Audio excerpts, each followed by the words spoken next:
वासियों को बताना चाहती हूं कि हमारे पास लगभग सालाना 26 करोड़ टन कच्चे तेल को रिफाइन करने की कैपेसिटी उपलब्ध है। और ये मैं इसलिए बताना चाहती हूं क्योंकि पिछले 2 दिनों से हमने देखा है कि कई सारे क्षेत्रों में रिटेल आउटलेट्स या पेट्रोल पंप के बाहर लाइन देखी गई है और पैनिक बाइंग भी ऑब्जर्व की गई है। मैं देशवासियों को विश्वास दिलाना चाहती हूं कि हमारे पास पेट्रोल और डीजल पर्याप्त मात्रा में उपलब्ध है। कहीं पर भी किसी पेट्रोल पंप पर कोई कमी नहीं है। पेट्रोल पंप को सप्लाई करने वाले टर्मिनल्स पर भी पर्याप्त मात्रा में उपलब्ध है। इसलिए अफवाहों पर विश्वास न करें और पैनिक बाइंग से बचें। मैं ये भी बताना चाहती हूं कि पेट्रोल और डीजल के प्राइस में कोई बढ़ोतरी नहीं की गई है।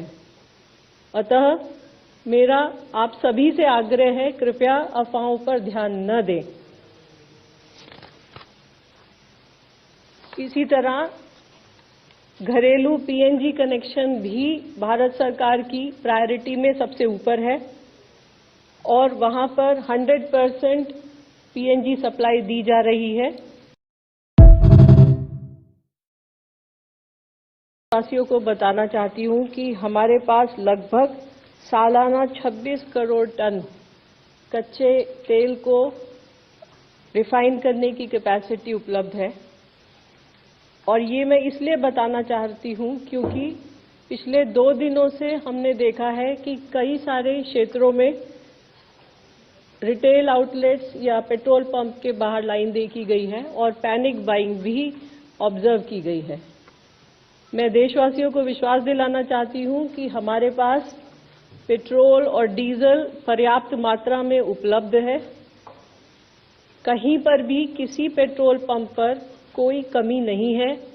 पेट्रोल पंप को सप्लाई करने वाले टर्मिनल्स पर भी पर्याप्त मात्रा में उपलब्ध है। इसलिए अफवाहों पर विश्वास न करें और पैनिक बाइंग से बचें।